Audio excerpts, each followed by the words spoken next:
এই তরুণ হলেন টাইগারদের স্পিডস্টার নাহিদ রানা। নাহিদের বলের গতি নাকি বোল্টের স্প্রিন্টের গতি, কাকে এগিয়ে রাখবেন আপনি?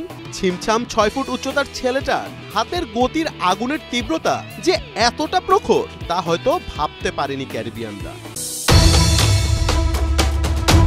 উসাইন বোল্ট হলেন বিশ্বের দ্রুততম মানব। তার ক্ষিপ্রতা গতির কাছে যেন চিতাও হার মানে। 5 বার বিশ্ব রেকর্ড করে দুনিয়াকে তার গতির ব্যাপারে জানান দিয়েছেন বহু আগেই। জ্যামাইকায় জন্ম নেয়া উসাইন বোল্ট যে সর্বকালের সেরা স্প্রিন্টার তা নিয়ে কোনো তর্ক নেই। তবে তারই দেশ জ্যামাইকাতে তার মতোই গতি দেখাচ্ছেন বাংলাদেশের চাঁপাইনবাবগঞ্জের এক টকবগে তরুণ। ট্র্যাক এন্ড ফিল্ডে নয়, এই গতিতে পুড়ছে জ্যামাইকার সাভিনা পার্কের পিচ। এই তরুণ হলেন টাইগারদের স্পিডস্টার নাহিদ রানা। নাহিদের বলের গতি নাকি বোল্টের স্প্রিন্টের গতি, কাকে এগিয়ে রাখবেন আপনি? আপনি যাকেই এগিয়ে রাখেন না কেন, আপাতত ক্যারিবিয়ান ব্যাটসম্যানরা নাহিদ রানাকেই এগিয়ে রাখছে। স্পিড ইজ মাই স্ট্রেংথ এই মন্ত্রকে ধারণ করে প্রতিটি বলে যেন গতি আরো বাড়িয়ে দিচ্ছেন চাপাই এক্সপ্রেস। ক্যারিবিয়ান সাগরের হারিকেন ঝড়ই যেন রূপ নিয়েছে নাহিদের হাতে, আর তার গতির ঝড়ে লন্ডভন্ড হয়ে গিয়েছে ক্যারিবিয়ান ব্যাটসম্যানরা।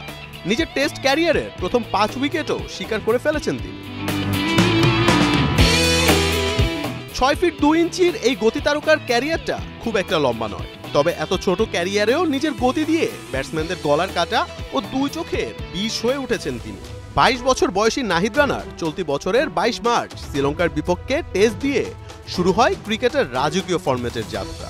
প্রায় 150 কিলোমিটার বেগে বল করা নাহিদ এখন পর্যন্ত 6 ম্যাচ খেলে উইকেট তুলেছেন 19টি, আর এরই মধ্যে উইন্ডিজদের বিপক্ষে পেয়ে গিয়েছেন নিজের প্রথম 5 তার খেলা প্রতিটি টেস্টেই তার গতি মুগ্ধ করছে ক্রিকেট প্রেমীদের।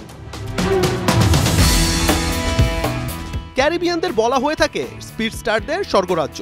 একটা সময় ছিল যখন Caribbean pacer sir Garfield Sobers, Malcolm Marshall, Courtney Walsh কিংবা কার্টলি অ্যামব্রোসদের সামনে দাঁড়াতে হাঁটু কাঁপত বিশ্বের বাঘা বাঘা সব ব্যাটসম্যানদের। তবে হায়, এ কি, তাদেরই ছেলেপুলের নাতিপুতিদের হাঁটু কাঁপাচ্ছেন বাংলাদেশের নাহিদ রানা। ক্যারিবিয়ান ব্যাটসম্যানদের দিকে তাকালেই বোঝা যায় যে মাথার ঘাম ছুটিয়েও নাহিদকে খেলতে পারছেন না তারা। একেই হয়তো বলে কারিশমা। ছিমছাম 6 ফুট উচ্চতার ছেলেটার হাতের গতির আগুনের তীব্রতা যে এতটা প্রখর তা হয়তো ভাবতে পারেনি ক্যারিবিয়ানরা। নাহিদ রানা তো ক্যারিবিয়ানদের নাকের পানি ও চোখের পানি এক করলো, তবে কি আইপিএল ফ্র্যাঞ্চাইজিরাও সেই কষ্টে সামিল হলো?